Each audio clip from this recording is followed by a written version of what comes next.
School. My name's Rick Harris. I'm a student here, and so today we have John Shoup, who is joining us. He is an entrepreneur in residence at Amplify Partners, and they are exploring machine learning for physical infrastructure, I can say it, such as oil pipelines, fiber lines, railroads. That's pretty cool.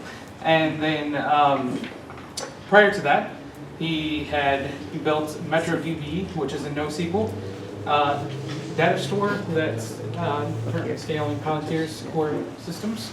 And then he founded Koality, which is a testing infrastructure that was later acquired by Docker.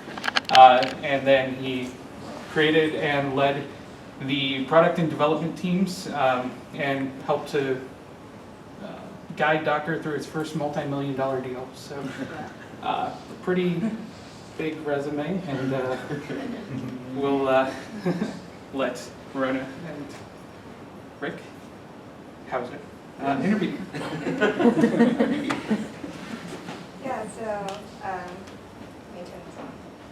Like Rick Harris mentioned, it was a pretty impressive resume.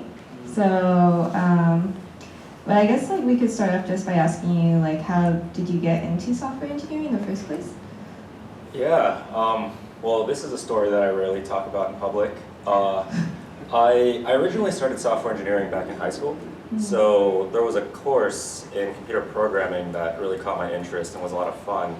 But I'd always thought I'd actually end up in finance as a quant or as a trader rather than as a person in technology. And the reason I actually did it was I got expelled from high school my junior year. Wow. So I got expelled, I didn't do it actually, but I got expelled for computer hacking. And at that point, I was kind of like, well, since I already got in trouble for it, I may as well just keep doing it, right? So I got really lucky here, but ended up at Carnegie Mellon doing a degree in computer science and just kept going with it. Do you want to elaborate? Well, it's interesting stuff, right? For most software engineers, it's actually not that uncommon, but you have two paths that, if you're interested in math, there's two paths that you'd really take. If you ask an engineer, what would you do if you weren't allowed to do development anymore? A lot of them would actually say finance. So it's not that big of a stretch, but I guess this is more of a personal thing. Just for me, the fact that I got in trouble for it, kind of like the rebellious streak, was just like, all right, I'm going to keep doing it because I already got in trouble for it. So I've already paid the price for it, just keep going.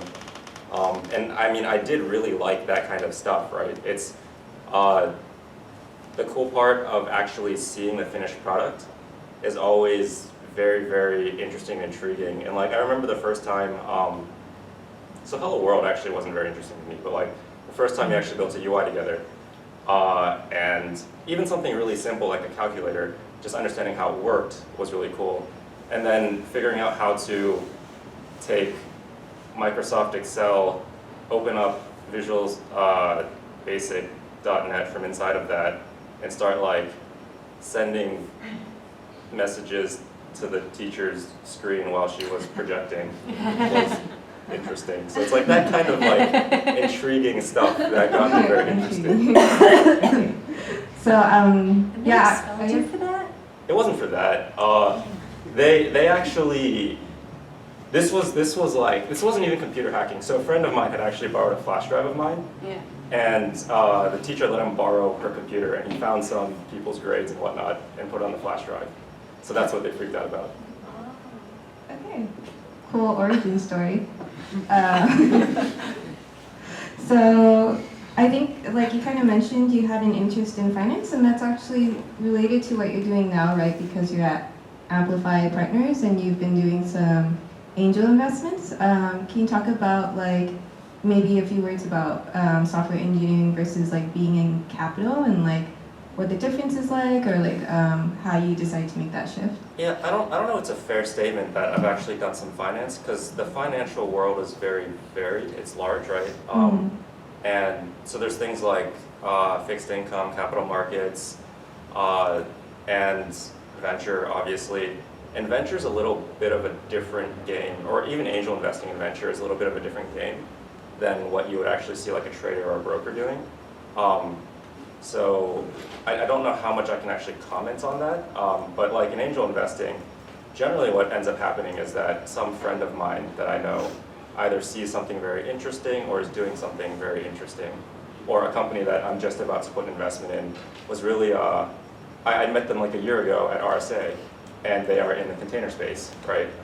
And I happen to know containers decently well, along with Julian. And these guys, they're brilliant. Like one of them used to be a security advisor to President Obama. And they were playing around with container security and eventually just asked me to make an investment. And I was like, okay, well, this is kind of an awesome team. So I don't know if the company's going to be huge, there's a market there, but it looks interesting, so may as well, I just want to be close to these people and learn from them, right? Mhm. So a lot of it is like the investment into learning about the actual industry, learning about the actual team. But it's really, most of these investments are kind of on a whim. They're like, okay, know these guys, they're awesome. This market doesn't look completely non-functional, so why not? Mhm. And on the venture side, as an EIR, you don't actually, so I sit on the investing team for some deals, but I'm not actively going out like searching for deals, right? I'm mostly focused on my own stuff, which is very much predictive analytics, machine learning. So if I see something data related, I end up getting pulled in mainly because I have the highest level of industry expertise at the firm. Or if they see something in containers, I get pulled in. Because I can give them like more technical advice on the nuances in the actual market, but I don't actually, I'm not the one that actually goes and makes the deal, right? Mhm. And if you ask an actual VC, he's the one that actually has to make the decision. So for them, it's much more financial because then they have to take into account like, what is the valuation of this company? Does it make sense from a financial standpoint? Like our fund is split N ways. We need one to return the fund, and then we need one to actually make money on the fund. And like, how does this fall into this? And I don't have to think about that. Right? Right. So can you talk a little bit about what your work looks like? I think it seems like you do research for them, or something. Yeah, so as an entrepreneur in residence, eventually you're supposed to start a company. And a lot of what that's, so the reason I did it was, I know I was going to start something, but I didn't have a good solid grasp on what exactly, just a broad idea. So it gave me a good place to sit in the meantime. And this is where they get value from it, but in doing my own research, I uncover new things in different markets and perhaps find good ideas that there already are companies doing, and that gives them some kind of deal flow or leads to go after. And on my end, I get a large network. So what's interesting for what I'm currently doing is looking at the old industrials. I can't easily get a contact in someone in the oil and gas industry or the railroad industry because like I'm an outsider going into the industry, right? Versus they can help introduce me around to people that actually be willing to talk. If I wanted to do something back in infrastructure in Silicon Valley, I could talk to anyone I wanted in Silicon Valley easily, right? So there's no point in actually doing the EIR. But given that I'm looking a little bit further from what traditional tech tends to go after, leveraging other people is actually useful. I see. Could you talk a little bit about running startups? Yeah, so what part? There's a lot to it. I'm just, these are not my notes, so. Well, we're curious, I guess. Like, how about like the bridge between like being a software engineer and an entrepreneur? Like, I guess it's pretty easy to like get into entrepreneurship if you're doing like, there's a whole culture of doing startups, and that's basically entrepreneurship. But like, how do you feel about like stepping into entrepreneurship and like running startups and all of that? So there's multiple things to be said about it. Like actually, I would say from an expected value standpoint, I know this is trite and like very commonly said, but it's really true from an expected value standpoint. If you graduate and you get a job at a Microsoft or Google, you're going to end up doing much better financially long term than if you go and start startups. And that's just how it works out. Because like, if you're a good engineer, you can command a decent salary. And for a startup, your variance is quite high, right? So either you hit a win and you do well, and that's like a relatively uncommon situation, or you don't hit a win and financially end up in a poor state. On the flip side of that, the skills that you learn at a large company is very different than the skills you learn at a startup. So one is like a jack of all trades, and the other one is very specialized. Both specialized and perhaps more valuable at the large company stage.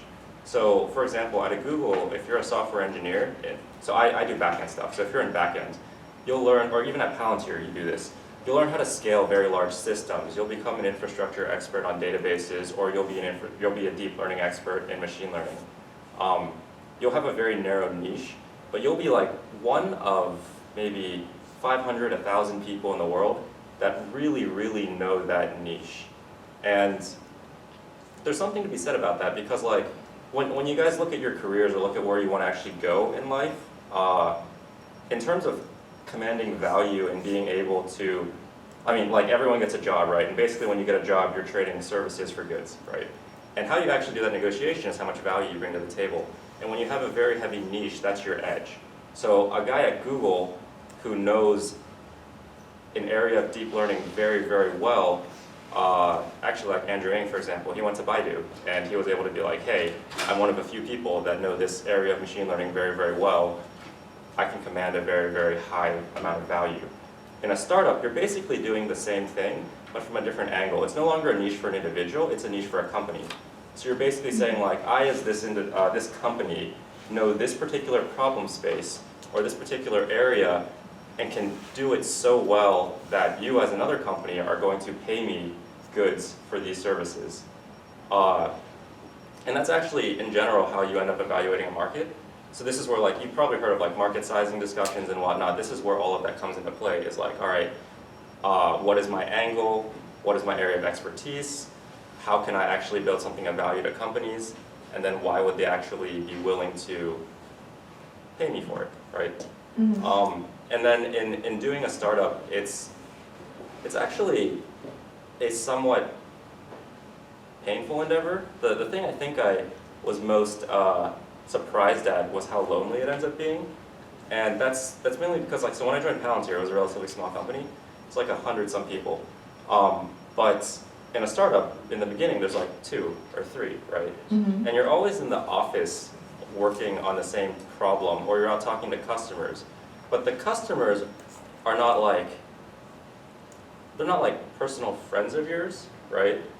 And they're generally not. There's an agenda on one side of the table, and there's an agenda on your side of the table. Mm-hmm. And I'm also an introvert, so I would probably call myself an INTJ on the Myers-Briggs scale, so that the customer conversations was not like empowering or anything. And then on the other side, like in the office, you're staring at the same 2 or 3 people the entire time, and like personalities end up clashing. Even if you're really good friends, personalities end up clashing, or like you just get tired of talking to the same people over and over again, and the hours end up being long. So I think that was the biggest surprise in doing a startup. But you do learn a lot because you end up doing everything. You have what I've actually noticed is, after doing a startup, a lot of software engineers or a lot of people in industry don't actually understand how the world works, right? And I know there's different levels of this, and like most people call this naivete, right? But Peter Thiel will say that there's 2 different sets of rules. There's what people tell you, and then there's what actually happens, right? And a lot of people that just have jobs the entire time always understand what people tell you, but after doing a startup and like trying to worm your way in through the system and doing everything, you actually understand what people's incentives are, how things actually work. And those skills may end up being more valuable in the future. Like those skills are actually fairly valuable at Docker after it got acquired. So would you recommend like someone starting their career to start in a startup and then you open a company, or vice versa? It really depends on the person. I don't think that's a question that you can really answer broadly, right? Like I honestly don't think everyone should start a startup. That would be a terrible idea for some people. And I honestly think some people should start a startup. It really depends on the person and also what they want out of life. So let's see, like you started actually as a software engineer at, well, you did some research at Carnegie, and then like you went to Microsoft and worked on some of their search engine stuff with machine learning. And then Palantir was systems to analyze big data. So you were a software engineer for a while, and then you decided to start Koality. Can you talk about like what was that process of deciding personally to start a startup, and how did that idea come about? So it was a personal problem that we had. So Koality was doing test infrastructure, and basically it would take your automation tests and heavily shard them across a cloud cluster. So it made things much faster. So for example, I think the most impressive results we got was at Dropbox.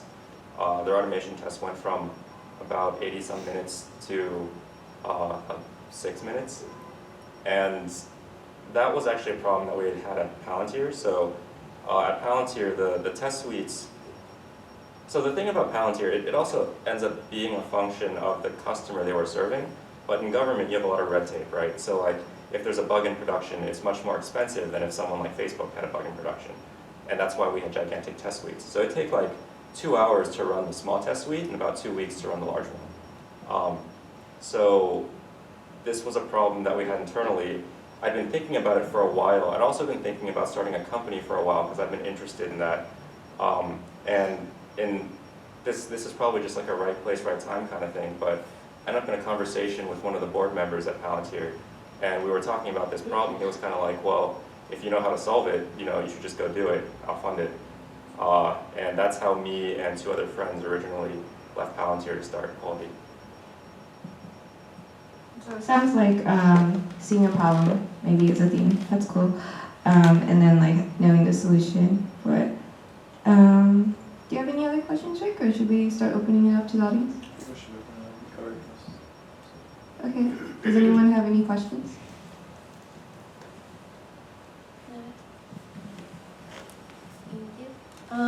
So I was curious about education. So I think she, or maybe the other Rick, said that you were from Carnegie Mellon. And obviously, Julian, so that might be one reason why you're supporting Holberton, but I'm curious about like why you decided to invest either as a mentor, or I'm not sure what exactly, if you're an investor here, but why you decided to like invest in this school, and how it compares to your experience at Carnegie. Like Carnegie, what kind of school is it? Like a private? It's a private school, and it's probably most well known for its robotics and computer science. And I mean, in terms of like education, right?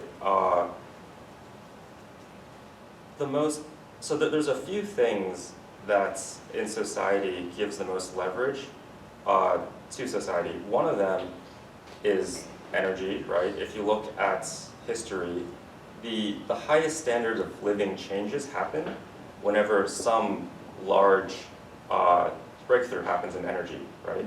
And the other one that's very obvious is actually education. So the highest standard of, and actually I think like education might be the wrong word for it, but like it's actually the acquisition of new skills, useful skills. Because like there's a concept of like education, and this is like often said, but like I'm going to go to college for like a degree in underwater basket weaving.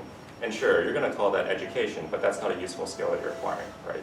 So what Julian's doing here is distilling the thought into like what are useful skills that students can actually acquire, and let's focus on that in particular. And that actually resonates very well with what I was thinking about in terms of like, there's like education, as people call it today, and then there's like what you actually get out of your college degree, which is the skills.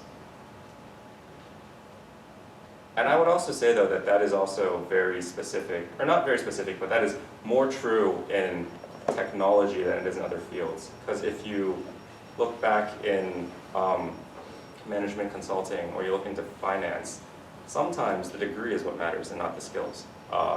So like an MBA will unlock doors for you in management consulting, not because you learned anything from the MBA, but because you have the degree. And Julian focusing on software makes sense because that doesn't translate to software. It's really just about what you can do. Yeah, there's also the network part of it. Like when you do an MBA, the school is very important because it's not what you're going to learn during the school, but it's like who you're going to learn it with. And like all this network that you're going to build, like if you go to Harvard or Stanford, it's going to be like super useful in your career. So just for remote students, Julian was saying it's also like when it comes to MBAs about the network, like that you get in elite institutions. So that's a good point. Because Holberton's our network. So I was a little curious though, because I saw that you helped your one of your professors with research while you were at Carnegie, and I'm not so sure. Like, definitely we have some opportunities to go into theory if we want, because like it's a lot of it is like self-driven, and we can like look into whatever we want with our time. And there are programs out there. Like I think some of us are applying to certain research programs, but what would you? I guess, I don't know if you feel like there's a difference in the type of education or like concepts we get as by doing projects compared to like going through a curriculum and like focusing on research. And if there is, like, do you have any suggestions about how we might kind of like bridge that gap or get more about like the deeper concepts of programming? So in terms of research, one thing that, especially in computer science, one thing that you have to be very cognizant of is that programming is not computer science. Like, that's just straight up fact. Computer science is math. Programming is an application of math. So research falls in the realm of math, more or less, unless you're doing systems, which has some blend. But being very practically focused doesn't lend to being very good at research in and of itself. So when I was in college and doing research, I actually didn't do much programming in college. I was very much a theorist. So like the two options I thought about coming out of college, other than the workforce, was a PhD in machine learning and a PhD in computational complexity. Ended up not doing, so I decided not to do the machine learning one because I ended up at Palantir.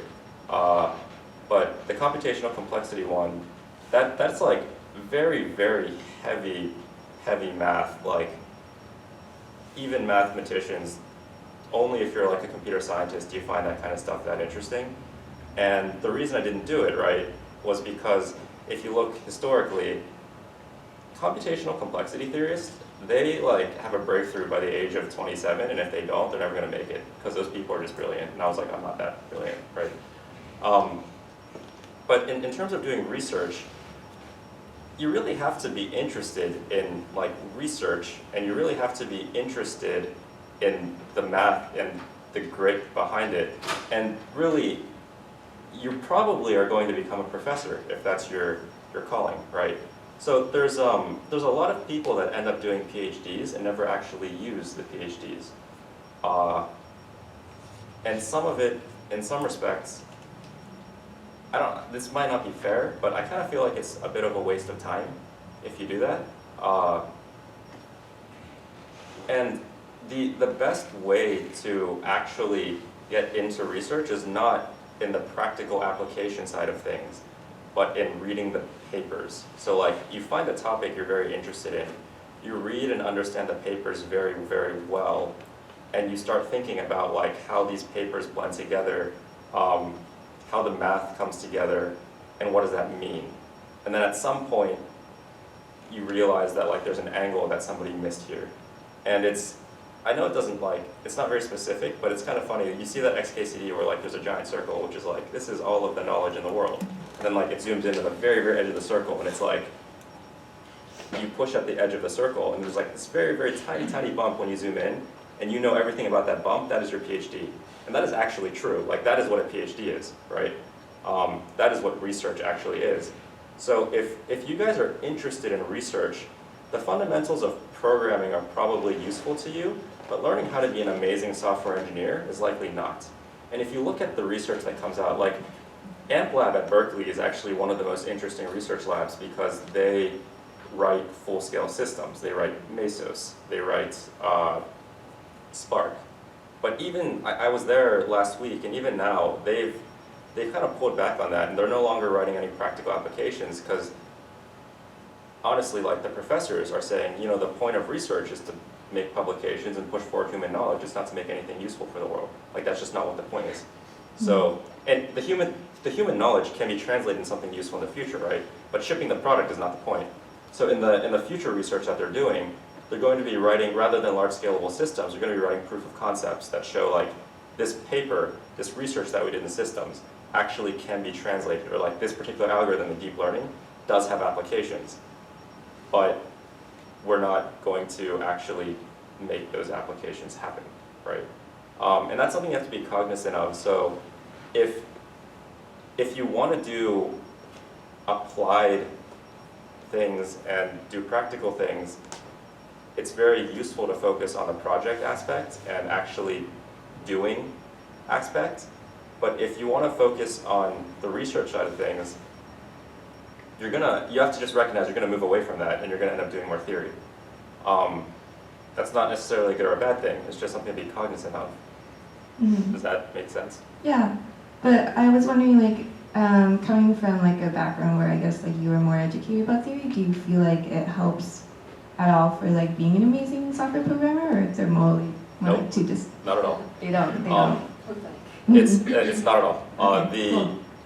The research that I did, it helped in one factor, which is like it helped shape thinking, right? But in terms of like, can I ever take any of this and apply it to developments? No. And what you actually find out, so I was an algorithmist, what you actually find out is like, even the algorithms that you learn in undergrad, you end up never using, because like, you use the graph algorithm, sure. You use the basic sorting algorithms, but like everything is a library at the end of the day that you just pull in. You very rarely sit down and like think about a problem very hard and come up with a new solution. That happens maybe once a year, or like once 6 months if you're lucky.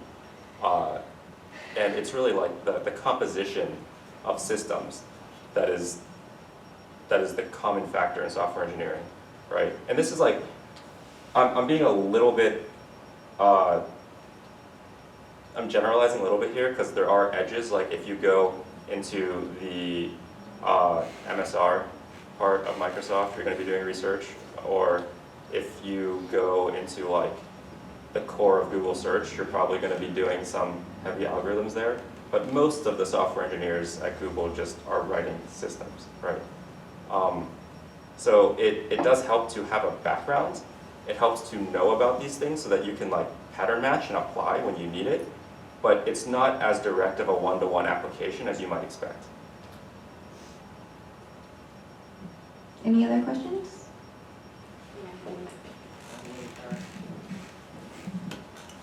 Thank you for sharing the nuggets of wisdom. My question is, someone who has crossed the line successfully from engineering to entrepreneurship and have made an exit successfully, I would like to know, how do you look at someone who's trying to make a shift from, let's say, big data to AI and start a company? As a VC or as an angel, how palatable do you find that individual or idea? Do you like to see a prototype? Do you like to see, let's say, a team or a combination, or what do you need to see to find that idea viable? Yes, it's like a function of many things. Hard question to answer.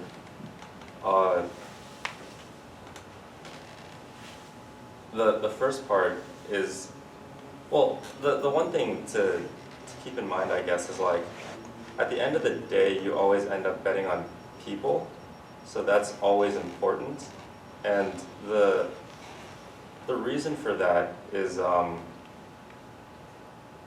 actually, it's not even betting on people, it's betting on up-and-comers, right? Because like, if the person is too well known and too successful and too obviously like going to win, the statement is that everything is priced in. So other investors will see that, other investors will know, and they will factor into that. And the valuation that you're going to get in that company and the returns that you're going to get are eaten up by the knowledge that's already there about the individual. So like, you look for someone that's up and coming, you look for someone that's very, very smart and knows a lot about that particular field in like AI or big data or whatnot. But you also want to look for someone that's that's savvy. Like, what you see with a lot of technologists are that they focus too much on the technology and not enough on the business aspect, or not enough on the actual application of the thing. And it's a thing, so like markets shift and customer sentiment shifts, and your company has to be able to shift with it. So if that individual can't do that, you better have somebody else on the team that can. And then the final part is like, there has to be some kind of market checkbox. Like, sure, you could apply deep learning to like dog walking, but I don't know how big of a business that's going to be, right? Like, there has to be some kind of like obvious checkpoint that this isn't a completely ludicrous thing, which in some respects is actually like, it's funny because it doesn't set off a lot of alarm bells for a lot of people. Because I used to joke when I was doing quality, I used to joke that like when people ask me what I did, I'd just be like, oh, I wrote Twitter for cats. And like some people actually believe me. And I was like, oh, okay, well, the filter bar is just not very high sometimes. So like, you need somewhat of a filter to be like, okay, this actually makes some kind of sense. All right. Thank you.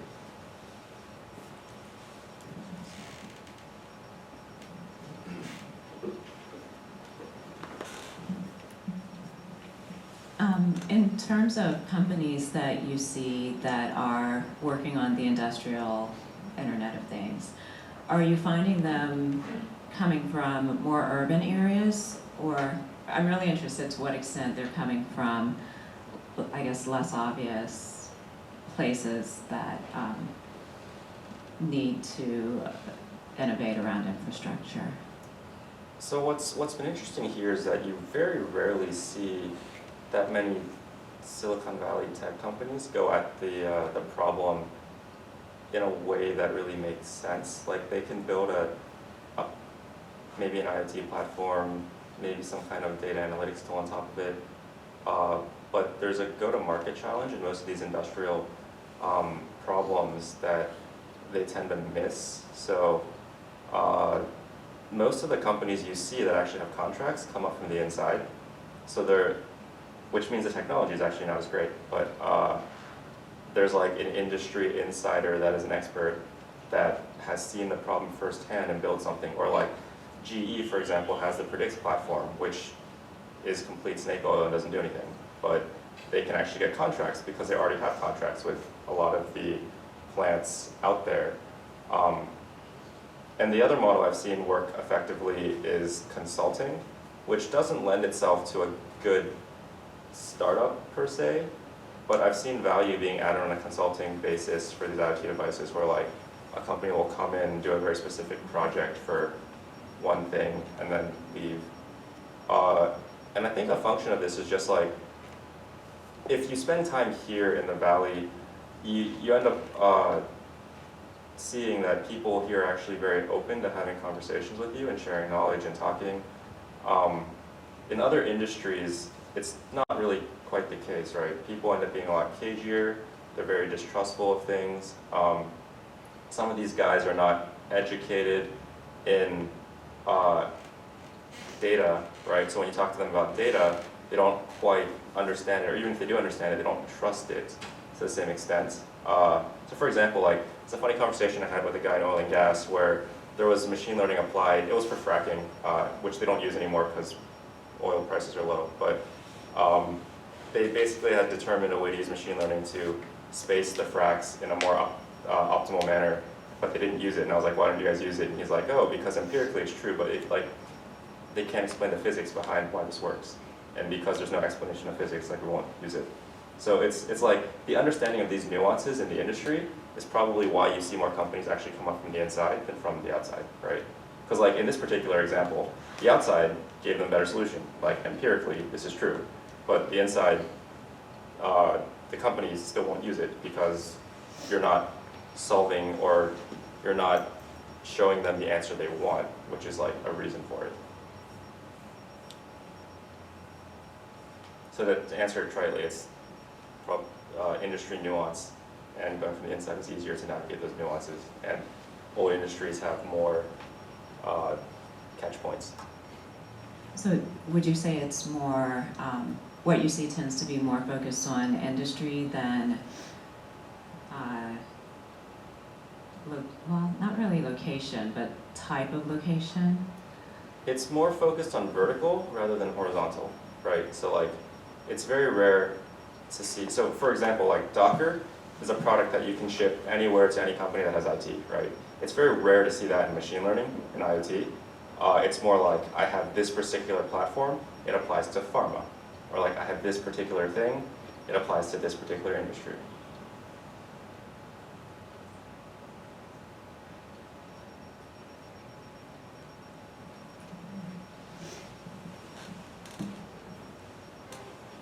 Do you have any ideas as far as trends are coming that you think that are foreseeable in the future? Trends in the future. Oh, big question. I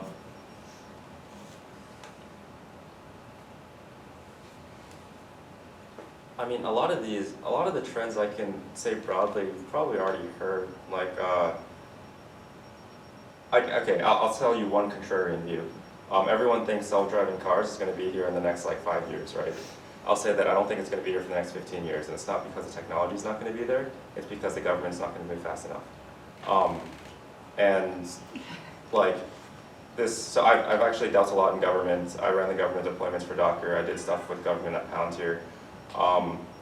And there's a lot of process and like legal red tape that has to be done before self-driving cars will actually be allowed to operate fully by themselves. And a lot of this is done at the state level too. So it's going to be a while before you start seeing them, or at least I believe you start seeing them actually on the road being used autonomously by themselves. And the other like comment to this is the self-driving car technology has been around forever. The stuff they have now is actually not that much more sophisticated than what Carnegie Mellon had in like 1997. And like as a proof of that, a friend of mine, GeoHots, has actually just like hacked together a self-driving car himself in his garage, right? Like, I mean, sure, the guy's a genius, but like, still, like if one guy can do it, it's not that hard. And Cruise, they took a bunch of smart people together and built a self-driving car kit. And like, sure, that's interesting, and yes, they got acquired for a lot of money, but at the same time, it's like, it was fairly simple for them to do it. So it's not the technology that's preventing this from happening, it's actually the other side of the market, which is the government, that's preventing this from happening. And I think it's going to take a lot longer. Another thing that I think is going to be a while, and actually like part of the reason I've been interested in oil and gas is like, you see this trend in renewable energy that's happening. And yes, I think it's an actual trend that's going to happen over time, but I don't think oil, like people have been calling the death of oil for a while now, and like I don't think that's going to happen. Why? Because if you just think about this logically, how long is it going to take? There's so much stuff that runs on oil, how long is it going to take to actually replace all of that? And you think about this from a consumer level, to replace everything in your house, like if you guys in your house, to replace all of the stuff you use that runs on oil is going to take a while. For an industrial, for like an actual company to replace all of the asset teams that they have that runs on oil, that's going to be 3 times, 4 times longer, maybe 5 times. Like people use machines for 20 years before they break. Or people still have computers that run like Fortran systems, right? So like, you're gonna have to see all of that rotate out before renewable energy becomes the dominant energy. So I guess the contrarian view here is like, a lot of the trends in Silicon Valley are correct, but perhaps are too optimistic. So do you ever feel that the politics will ever, catch up as far as, being pushed by tech? No, like, I mean, it depends on what you mean by catch up, right? But are you saying like tech is going to move politics faster? Sure, it has some impact. No, because tech is like, on the grand scheme of things to a politician, not that important. Like, so you live in a bubble in Silicon Valley, you think tech is like the thing that moves the world, software is eating the world, etc., right? There's like, tech is not even the largest industry in the world. Actually, the largest industry in the world is agriculture, agribusiness, right? So like, your politician, like, sure, you go to your constituents. Your constituents are 99% middle America. And like tech is not middle America, so you're going to listen to your constituents. Thank you.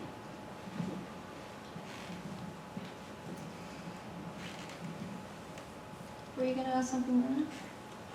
Yeah, but it's okay. Go ahead. I have 4 questions, so I can keep us busy for a while if you want. Yeah, that sounds cool. So I guess to start with the first 3, the first one is like, how do you think your background influences you? As like, we didn't really hear too much about how you grew up, like your parents or anything like that, and I don't know if you think it has much impact on you today, but I'm curious about hearing that. Second one is, was it Palantir or Palindrome? Palantir. I actually don't know too much about that, so I was wondering what you were doing there specifically. And then the third thing is like, where you think you're headed now. Like, so apparently you're going to start a company, but like after that, so do you want a big company? Like, do you have future plans after being the boss of the company or something? I don't really know. All right. So the first one, in terms of upbringing, I don't actually know. I mean, yeah, I'm sure. On the nature versus nurture scale, I tend to believe nurture is more important than nature, although there is some kind of balance. But like, I grew up in Pennsylvania, actually around the Pittsburgh area. Actually, so maybe there is an impact there. The only reason I was able to go to Carnegie Mellon is because I grew up in the area around Carnegie Mellon. Otherwise, like, there's no way they would have taken an expelled kid, even with the grades and whatnot that I had. Parents were both, so my dad's a mechanical engineer. Both of them are from Hong Kong. Don't know what kind of impact that has. I guess there's some multicultural stuff there, but I don't really do anything China related, so. I have 2 sisters. I guess I'm a middle child. I don't know what impact that has either, but I guess maybe I have middle child syndrome, and that does something. Were you a straight A kid? Yeah, I was a straight A kid, but I was the kind of kid that, so I was okay, so maybe this has some impact. I was a straight A student because my parents required it, but I would always calculate like, what is the minimum number of points you need for an A, and I would always hit that exact minimum. So like, never any more work than necessary. That's a good trait to have as a software engineer.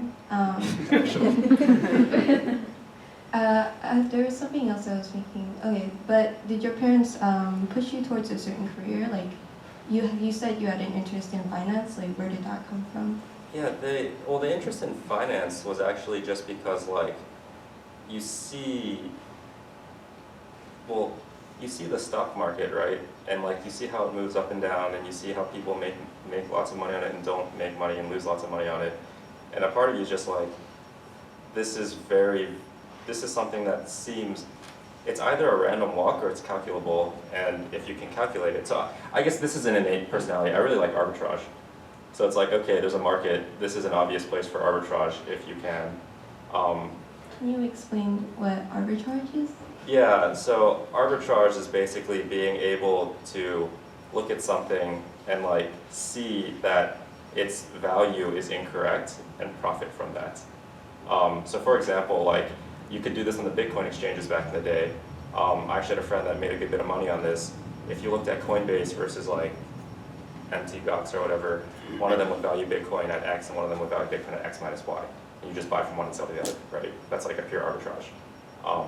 And I think this friend of mine made probably like $80,000 doing this before they figured it out. But you can do arbitrage like that, or like in the secondary markets there's some legal regulation around this, but like there's arbitrage you can do where there are certain people that, because it's an inefficient market, people want to sell stock price for X and people want to buy for Y, so you can just like buy from one and sell to the other, right? So like this is a type of arbitrage, or this is like very simple explanation of arbitrage, but you can do that in commodity markets, or you can do that in the stock market, and I've always been interested in that, which is kind of what led me towards finance. And the other part was also just like, so this is actually an impact of upbringing, but Asian parents tend to be very math and science focused, and when you look at math, the obvious applications of math are in finance. Like, it's just the very direct lead. Okay, and then was it Palantir? Yeah, Palantir. So Palantir, the easiest way to describe how it started and when I joined is it's a data analytics company that does analytics for the government. And what it actually does is, originally what it actually did was terrorism tracking. So, and fraud detection. So like the biggest public thing they talked about for a long time was Bernie Madoff. The Bernie Madoff Ponzi scheme was actually found with Palantir software. And these days, it's not official, but everyone kind of knows that Osama bin Laden was also found with Palantir software. So that was where they originally found their niche in their market. It's a company that was started by a few guys at Stanford and a few guys from PayPal. So like Peter Thiel is one of the founders, Joe Lonzo is another one. And they were really ahead of their time. So they started in 2004, but really started to find their stride probably in like 2007, 2008, because data started becoming hot. And these days, what they do, they also branch out into the commercial space. So there's a financial product for analyzing mortgage loans, and there's a product in the oil and gas industry that basically does prediction of pipe pressure for pipe bursting on offshore rigs. That's like, if you can have more pressure in the pipelines, you can shove more oil out of the rig and you can make more money. So that's like the stuff they've been doing, is taking the base analytics platform and targeting it towards some more commercial applications. But at the end of the day, its core thesis is like human-assisted analytics. So if you add a machine to a human, what do you get? And you get Palantir, more or less. So you said initially you were thinking about like a PhD, either computational, something sciences, or something else, maybe machine learning. How did you end up at Palantir instead? So it was machine learning or computational complexity. Computational complexity was fairly easy to say no to, because I just like honestly don't believe I'm that smart compared to those guys. Yeah. And then machine learning, I'd actually gotten into a program and I deferred it for a year. It was actually at Stanford, and I deferred it for a year. And went to Palantir because like a lot of people were going to Palantir. A lot of the smartest TAs I knew at Carnegie Mellon were going to Palantir. Thought it was interesting. And then I just kind of